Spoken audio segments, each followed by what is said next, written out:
ایک رات آئے گی قیامت کے قریب جو 3 راتوں کے برابر ہو، تو لوگ پریشان ہو جائیں گے، بچے عورتیں چیخنے لگیں گی کہ سورج کدھر، سورج کدھر۔ تو 3 راتوں کے یعنی 12 36 گھنٹے کے بعد سورج مغرب سے نکلے گا اور سرخ پیلا تھوڑا سا اوپر جائے گا اور پھر غروب ہو جائے گا۔ تو شیطان ایک دم سجدے میں گرے گا، کہے گا یا اللہ آج جس کو بھی تو کہتا ہے میں سجدہ کرنے کو تیار ہوں۔ تو اس کے چیلے پوچھیں گے کہ استاد جی یہ آپ کیا کہہ رہے ہیں؟ کہیں گے یہ میرے مرنے کا سب سے پہلا سائن آ گیا ہے، لیکن اس وقت توبہ بند ہو جائے گی۔ جو کفر پر ہے وہ اسلام اس کا قبول نہیں، اور جو توبہ کرنا چاہے اس کی توبہ قبول نہیں۔ پھر تھوڑی دیر کے بعد سورج مشرق سے نکلنا شروع ہو جائے گا۔ اس واقعے کے کچھ عرصے کے بعد صفا پہاڑ جہاں ہم صحیح کرتے ہیں، حالانکہ وہ چھپ چکا ہے، تو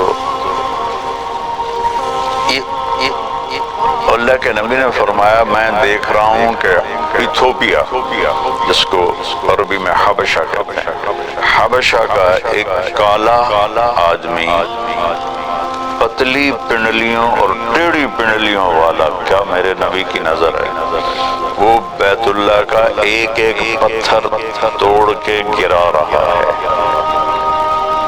پہلے یہ ہو،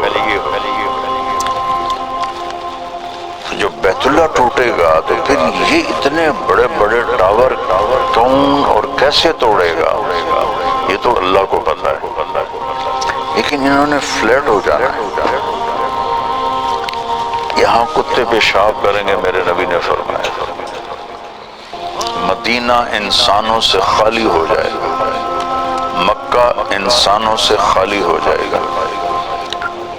گزرنے والے قافلے کہیں گے یار لگتا ہے یہاں کبھی آبادی ہوگی۔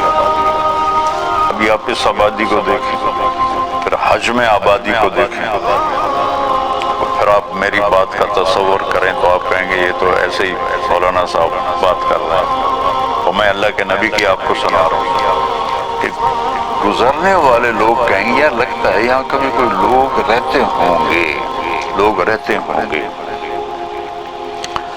تو جب بیت اللہ کو توڑا جائے گا تو ان بلڈنگوں کو اللہ کسی زلزلے سے توڑ دے، یا اس وقت کوئی ٹیکنالوجی ایسی ہو کہ وہ ان سب کو ایسے فلیٹ کر لیں، تو صفا پہاڑ ننگا ہو جائے گا۔ پھر ایک دن صفا پہاڑ پھٹے گا، اس میں سے ایک جانور نکلے گا جو سارے اہل ایمان کے ماتھے کو ٹچ کرے گا، اس طرح سے صرف اہل ایمان، کافر نہیں۔ تو اس کے ایک ہفتے کے اندر سب اہل ایمان مر جائیں گے، وہ صرف کافر رہ جائیں گے، جانوروں کی طرح یتحارجون تحارج البہائم، وہ سڑکوں پہ اس طرح فحاشی کریں گے جیسے جانور فحاشی کرتے ہیں۔ تو پھر اللہ اس سارے نظام کو زیرو کر دے گا۔ آپ کو حیرت نہیں ہو رہی؟ اتنا بڑا سسٹم ایک پتھر نہیں، کون سی طاقتیں آئیں گی جو سب کو فنا کر دیں گی۔ قیامت جب تک ایک آدمی کلمہ پڑھنے والا موجود ہے قیامت نہیں آئے گی، بلکہ کلمہ بھی نہیں، ہم نے کہا اللہ کہنے والا جب تک ایک بھی موجود ہوگا قیامت نہیں آئے گی۔ جب وہ بھی مر جائے گا پھر اللہ جب چاہے گا وہ اس دن کو لائے گا۔ اور جب زمین وَإِذَا الْقُبُورُ بُعْثِرَتْ اِذَا زُلْزِلَتِ الْأَرْضُ زِلْزَالَهَا، تو ساری زمین توڑ پھوڑ ہوگی، لیکن جہاں جہاں مسجدیں ہیں وہ زمین ایسے اوپر اٹھ جائے گی. اب کینیڈا کتنی دور ہے اور کینیڈا کا جو نارتھ ہے وہ کتنی دور ہے, وہاں وہ کالے ہمارا مسجد بنی ہوئی, ایسے وہ زمینیں اکھڑیں گی ایسے ایسے ایسے, اور وہ فلائنگ شروع کریں گے اور وہ اڑتی اڑتی اڑتی اڑتی اڑتی اڑتی مکہ پہنچیں گے.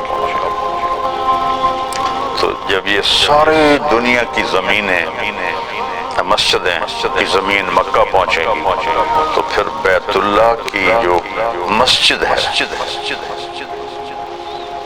جتنی بھی بڑی ہو جائے, اس سے بھی شاید بڑی ہو جائے, وہ ساری ایسے اکھڑ جائے گی اور وہ ساری مسجدیں اس کے ساتھ ایسے گیٹ ٹوگیدر ہو جائیں گی. پھر وہ وہاں سے فلائنگ کریں گی اور مسجد نبوی پہنچیں گے. یہاں تو کچھ بھی نہیں ہوگا, اور بیت اللہ کا بھی کہ وہ جگہ ہوگی, بیت اللہ تو کوئی نہیں ہوگا.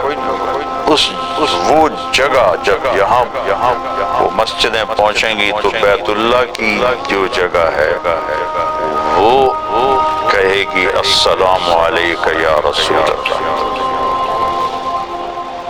وہاں تو کسی چیز کا نشان نہیں ہوگا.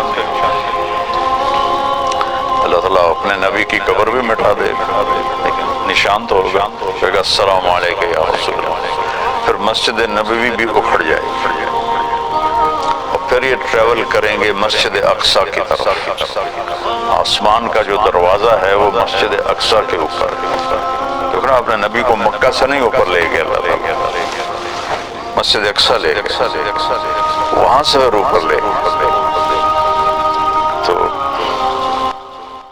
Subscribe to my channel.